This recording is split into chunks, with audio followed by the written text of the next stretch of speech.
Welcome to Wellspring on the Air. I'm Nicole Alfonso, a therapist at Wellspring and the host of today's show about mental health and cancer care. With me today to discuss this interesting topic is Rebecca Barrios and Patricia Sallow. Together, we want to share with you the stories of these two wonderful people and how they took care of themselves through their cancer journey. So stay with us. We've got some valuable information just for you. All right. Thank you, Rebecca and Patricia, for being here and taking the time to share with us a little bit about your stories.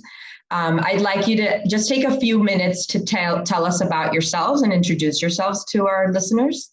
My name is Rebecca. I am actually the Programs and Education Manager at Wellspring Counseling.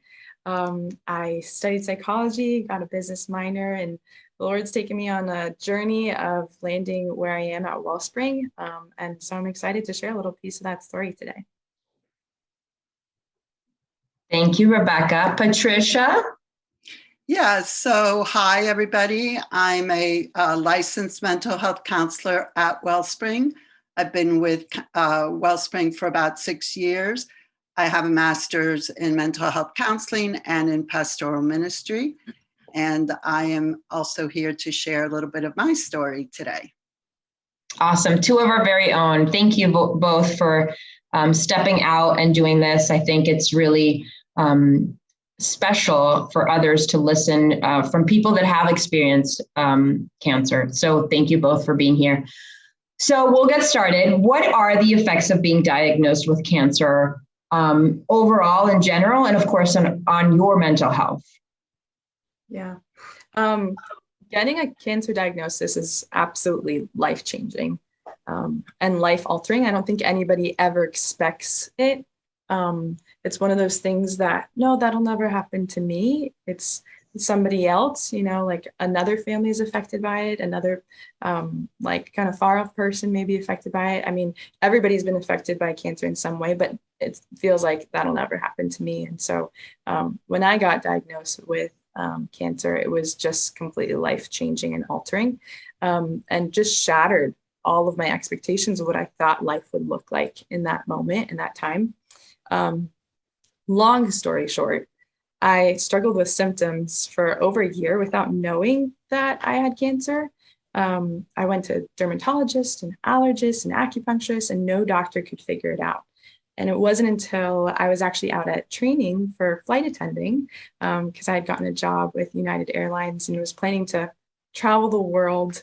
A couple other symptoms popped up that just made a cancer diagnosis just come to life or come to light.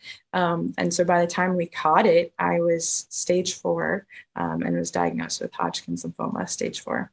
So I started treatment in January of 2019. And 2019 was a whole year marked of chemo and recovery. And then I received the remission status in 2020. But again, cancer diagnosis was just completely life-changing, altering.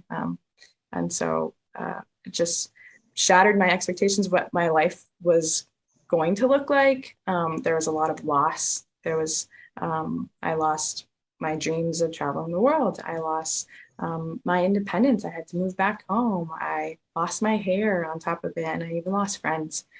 So in that way, it really took a toll on not just my physical health, but also my mental health. And so that was a major struggle for me. Wow, yeah, so many things that are unknown and so many losses, like you mentioned. It's just like, we sometimes think the big loss, but there's so many little ones, right, in there. Yeah. So Patricia, would you share a little bit about how this diagnosis of cancer has affected you? Yeah, sure. So I do want to say that you'll see how my story and Rebecca's stories are pretty different.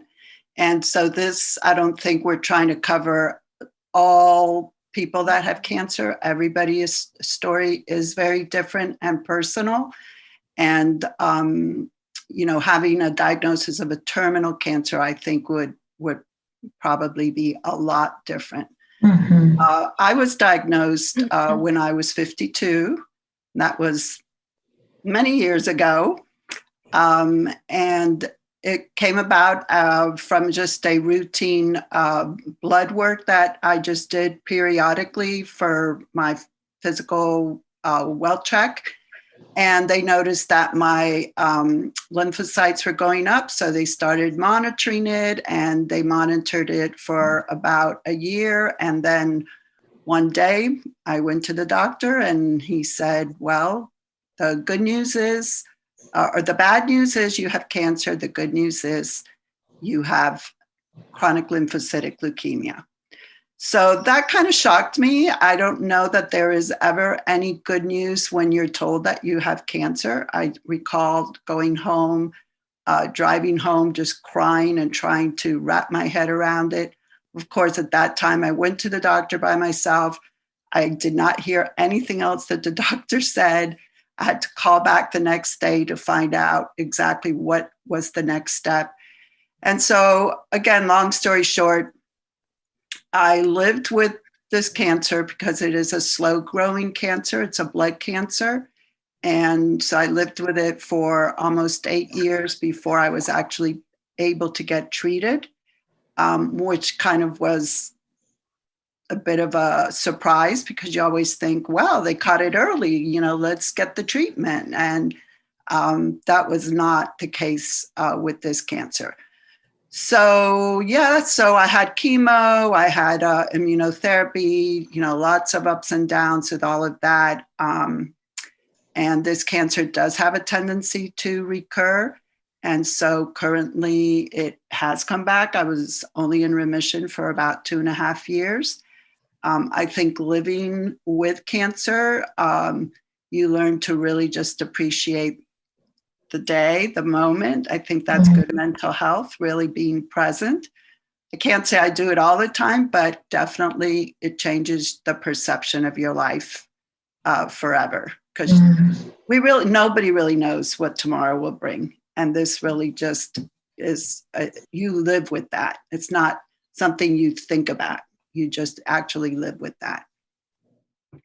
Well, thank you, Patricia. I think, like you mentioned, every cancer story is different. So I do appreciate that you said that, because it's very unique to everyone. And so the way you handle it or work through it is different. But I know that both of you have leaned much more into your relationship with God. Would you be able to share a little bit about how you endured this unknown of these diagnoses? Absolutely. I think one of the things that I held on to the most was my faith and my foundation in the Lord, because that's really what brought me hope in the middle of a diagnosis, in the middle of the unknown, as we mentioned, like when you get a diagnosis, and as Patricia mentioned, everybody's different. The prognosis is different for everybody as well, but all those questions start circulating through your head, like, what is my prognosis? What does treatment look like? Will I survive this? And so all those big questions kind of start circulating. And so just finding that, like, I believe in a God who's big enough to handle these questions. And I can take these questions to him, even though, like, why me, God? Like, why right now? Why in this moment? All those sorts of things that, I struggled with, and so it really gave, in a way, like, the space to be able to wrestle with those questions with God, because I was in treatment for 6 months and often, like, sick, flat on my back in bed. It brought a lot of time just to be in solitude. And so that's where I found myself relying on the Lord's strength. And I think one verse that kind of was, I had a theme verse for my journey that just kept popping up, even from friends and family who would say, oh, I was thinking about you and this verse came up. Or I think even my sister-in-law gave me this painting that she had done and put a verse on it. And it was just the same one over and over and over again. It was Exodus 14:14, and it says, the Lord will fight for you. You need only to be still. And that just brought a whole new meaning to that verse, because I've heard it before. But I was in this place of life where the only thing that I could be was still, because that was the only way to avoid, like, being more sick. I found that if I was in bed for 3 days post chemo, post a infusion, then I would recover a little bit faster. And all I could do was be still, otherwise I would feel sick. And so knowing and looking back on what the Lord's brought me through too is really seeing how the Lord was working things out and fighting on my behalf, just in little details throughout my journey. While all I could do was be in bed and be sick. So yeah, definitely a foundation of faith and hope in God. And that was just brought afresh and new and during that journey too. How about you, Patricia? Do you have a verse that God spoke to you? Yes. So, when I look back, I think, thankfully, I feel like I've always had for a long time, I've had a good relationship with the Lord. And so it's been a while, so I can't remember exactly like what did I do, except initially getting through the shock, asking those questions like, well, what did I do wrong? What did I eat? What did I not eat? And people would also ask certain questions that would kind of like, no, I didn't do anything, Mm-hmm. So then I think I really started leaning into my faith and God. And I do recall doing a devotional for a group right after my treatment. And Romans 15, verse 13 through 15 really stood out for me. Our hope comes from God. May he fill you with joy and peace because of your trust in him. May your hope grow stronger by the power of the Holy Spirit. I am sure you are wise in all things and full of much good. You are able to help and teach each other. I have written to you with strong words about these things. I have written so you would remember. And I just, my trust in the Lord, another really favorite verse of mine is Proverbs 3:5-6, trust in the Lord.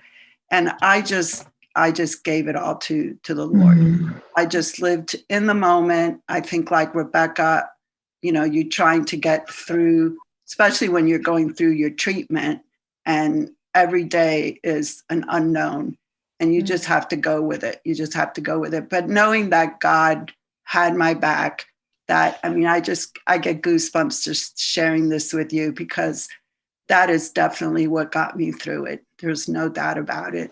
And then, of course, all the prayers that people were praying for me was also very helpful and supportive. Yeah. Amen to that. And it's like God, you get to know God at a different level. I want to say, I've never experienced cancer, but it just seems like there's a depth to God that can only be seen and reached when you're in that place of complete surrender. I think that is what it is. It's just that surrender and letting go.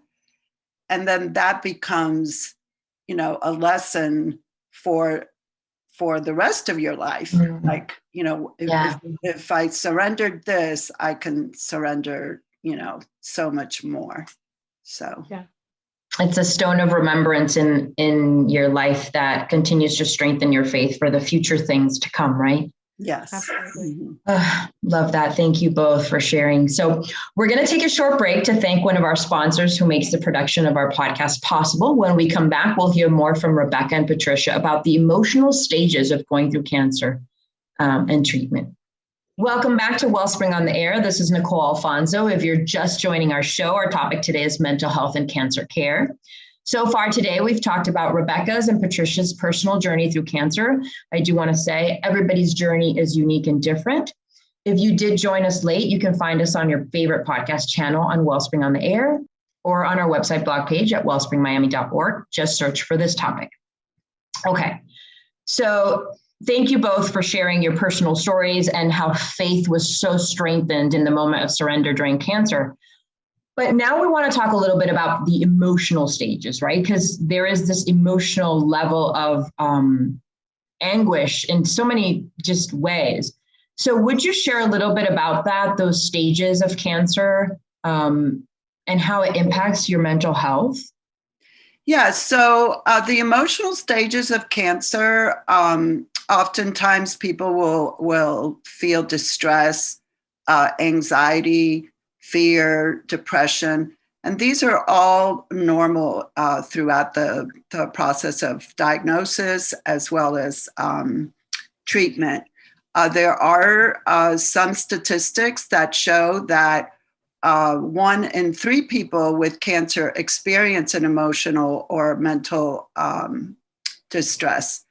42% of breast cancer survivors and neck cancer survivors experience this. And up to 25% of cancer survivors experience depression. 45%, that's almost half of people with diagnosis will experience anxiety. And then we have the post-traumatic stress disorder, where that's also often showing up with cancer survivors. And these are statistics from the National Behavioral Health Network. We also have young people with cancer who have a higher incidence of suicide. So definitely cancer does affect people, regardless of whether you had a mental health issue before a diagnosis or after you were diagnosed. Yeah, I think, I don't know if we just think like, we tell people, be strong and, and it's just like, no, that's just not enough, right? I think it's important to talk about this mental health piece. Yeah. Because it does affect, and I assume that there could also be even a possibility of the treatment itself, right? Like the medications used, right? The chemo, all those things also affecting how the brain is processing everything and having an impact on your brain as well. So I think not only is it, wow, what's going to happen to my life, but also that piece of medication also could be impacting. Yeah. So Rebecca, tell us a little bit about you. I know that you did go through some PTSD. Would you share some of that with us? Yeah, absolutely. Yeah, and kind of to your point too, chemo brain is a thing, and I experienced that full on, like some memory loss that came with just the effects of the harsh chemo, not just on my body, but on my brain. And so that was another piece of the struggle, and even having to deal with like, why can't I remember these things? And it's slowly come back, it's taken a bit. And sometimes I still blame some of my, I forgot that. Oh, it's chemo brain, even though I'm a couple years out, but yeah, absolutely. The actual medications, and it really depends on what your like treatment and your plans are as far as treatment, that can have an effect on your mental health as well. Just like any other medications can really have an effect on your mental health as well. But yeah, I would say that in my kind of journey and experience, that I really went into that fight, flight, or freeze mode, kind of how we like talk about a trauma response. And I would tell some of my friends who were like really good at just checking in on me, like, how are you doing? And I just couldn't almost answer that question for them, because I was like, I just got to make it to the next chemo, got to get to the next thing, I can't think, I just got to do, I can't feel what I'm going through. I can't think really through what I'm going through and how life altering it has been in that moment. Now looking back, I've been able to look at it and share more about it and see how changing it was. But in those like 6 months of intense chemotherapy, I really was just make it to the next 2 weeks, make it to the next week where I'm feeling good, plan a beach trip, something to look forward to on the in between. Again, that don't think, just do. So that like fight mode, just we're going.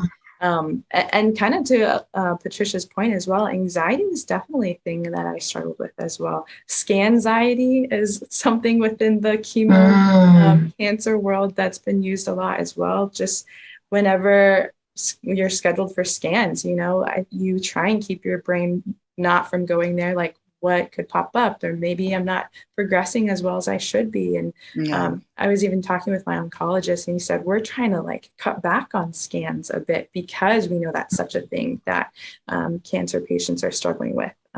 because that's really also where you get your initial diagnosis. It's post a scan. And so you go in for a scan and you think you're all fine, and you come out and you get these news or the news. And so, yeah, that's definitely another piece of the journey. And I was talking to Patricia the other day as well, that post treatment and feeling healthy and good and strong, there's still some little triggers and things that I find that just recall of that, those 6 months of being in treatment. Like, even my mom wore a perfume during my time in treatment. And now every time I like smell her wearing that perfume, I cannot be in the same room as her, and I'm like, Mom, you have to get rid of that perfume. It's so pretty. It's your favorite, but I just cannot be around you when you are wearing it. And so it's those little things that, like, oh man, those are signs and symptoms of PTSD. Even there's certain foods that I can't touch. Like cantaloupe used to be my favorite, can't touch it anymore, so it's interesting now having the knowledge that I do, looking back and realizing, oh, that's my body like physically responding to the trauma that happened. So not just the physical trauma, but also the mental trauma that it was. And so needing to take steps towards resolving that for myself. And I can get into it maybe a little later, but that's where, I reached out for mental health help, and I attended Restore Retreat and was a part of that like intensive to resolve some of those things that came up for me. I appreciate that you share that, because I think it wasn't right or wrong for you to go into survival mode. It was the way you were able to manage through, right? But that point of coming back to it, right? And saying, this has really affected me. I never dealt with it then because I was surviving and I needed to survive that. But now I'm willing to go back, right? And heal some of those things and go through that. And another point you brought up is that whole idea of your senses being heightened to things. It's a point that I think people don't know much about, but trauma is stored in your body and in it's sensory. So everything can come back to you in different senses, right? Like you mentioned, the smell and the foods. And so those are just signs of that kind of coming up, right? That trauma kind of coming up and wanting to be resolved, wanting to be addressed. So I'm really glad that you took that step, to address, all the pain that you went through during that time, that you kind of stored in a little box because like it's too much right now to handle, right? Absolutely. Yeah. That felt like I couldn't physically process like what I was going through, and mentally and emotionally. I just knew if I'm going to get through this, I have to do it like one step at a time. And there's going to be time to do it, So during the 6 months, it was physically, I'm just making it through, just go. And then on the flip side, I was able to attend to all the feelings and the mental part of it too. So Patricia, how about you sharing with our listeners how to manage mental health when dealing with cancer, different ways people can do that at different stages? Yeah, so, learning, there are different stages in a diagnosis. The first one would be learning that you have cancer. As Rebecca has shared a lot, when you are actually being treated for cancer, finishing your treatment, every step of it is different. And, maybe learning that the cancer has come back, or just becoming a cancer survivor. That changes you for forever, as we've mentioned. So I think it's really important just to listen to your body, listen to what you need. If you need support from other people, get that. Sometimes, I think Rebecca made a good point, planning to go to the beach or doing different things. Sometimes cancer becomes the focus. And also people, your friends, your family, they want to know how you are. They want to ask you questions, but sometimes you don't want to talk about cancer. You don't want to talk about your doctor. You need a break from cancer talk. Yeah. Exactly. So, give yourself permission to do that, and absolutely, try to continue your daily life as much as you can. But if your body says you need to rest, then rest.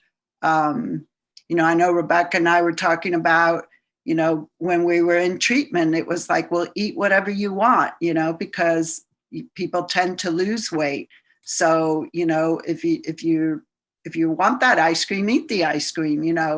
It's a good time then to really just a lot of self-care, I think. Mm-hmm. And then also, as far as mental health, there are support groups.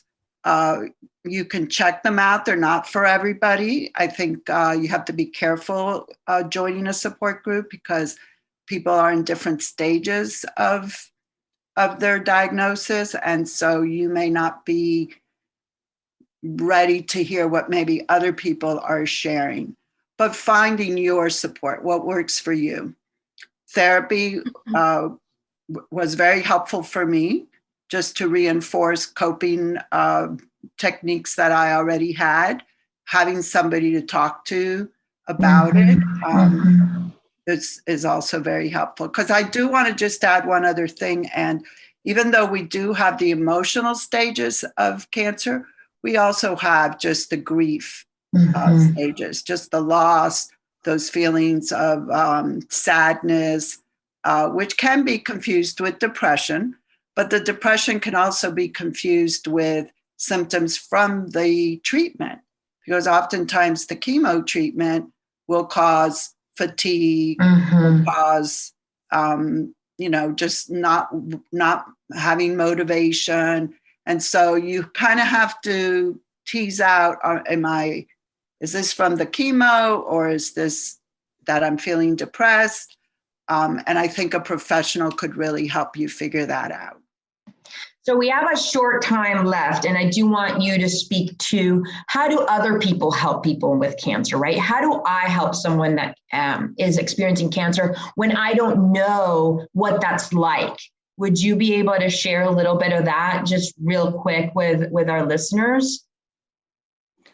Yeah, I think one of those things that helped me get through treatment as well was just the community, people just showing up and not expecting very much out of me, like we're not going to go and do all these things, but just people catching flights to come visit me, being with me when I on my 24th birthday, I ended up shaving my head. And so all my friends flew in and they were with me. And we had just like a celebration of life birthday party, And so it's just those small moments of people just showing up. And I recall even on days that I was just not feeling well, friends just crawling into bed with me. A friend would just sit and read me a book because I couldn't even sit up and read for myself, or my younger brothers just like sitting and watching a movie with me when I just was too tired to do anything else. But I think just like managing sort of expectations for like helping like whoever is going through it, like manage expectations that you're going to feel poorly. And for me, I was like, I'm going to do all these things. I have 6 months. I'm going to learn Spanish. I'm going to read all these books. And I did none of it, like I couldn't do any of it. And so I think as somebody supporting a cancer patient, helping that like cancer patient to kind of understand those things, like it's okay that you're not doing all this stuff. It's okay that this is how you feel, and just sitting in that with them, I think was really helpful for me. Yeah, just show up and be there through it with them, right? Yeah. Oh, thank you. Thank you for that. It is time to close out this show. Thank you, Rebecca and Patricia, for being so vulnerable with us and sharing your stories. We hope you learned about what it's like for someone going through cancer and how to help after listening today. And thank you for joining our show today. Again, if you joined this program midstream, you can find this show and others on podcast at Wellspring on the Air or on our blog on wellspringmiami.org. The title of today's show again was Mental Health and Cancer Care. Encourage us and let us know how you are doing by sending comments or questions to ontheair@wellspringmiami.org. It is time to wrap up. This is Nicole Alfonso with Wellspring on the Air, because hearts and minds matter.